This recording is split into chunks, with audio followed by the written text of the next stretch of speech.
Good morning. Ngasigi rules ki reading hapetan yengase rules ki reading se group 1 group 2 aina khaido se ko hadi group 1 group 2 sidagi number 1 khansira natraga khoi gi number 2 khansira ma khanbira se ko ado sida aina ani khak lokthok chage ko hadi khoi gi rules se ko ngasai gi symbol se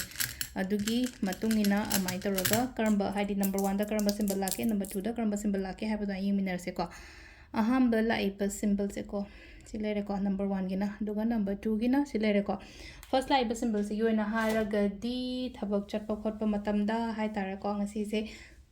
adum soiba ngamda yaudaba mongolwerga lakpa adumai tarago oina oire ko haidi pi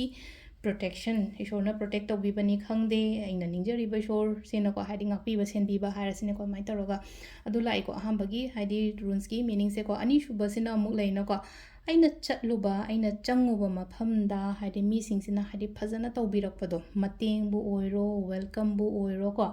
amai taraga lai ko sije number 2 gi symbol sina ko haidi duga amana thabak tawham da su nungai gani ko office ki thabak tawminaba mi gumba kai gumba harasna ko thabak mafam su dum nungai ba khotpa dumai taraga lai ko sisina khoi gi ngasi gi oina runes ki reading leire ko ma'am. Thank you.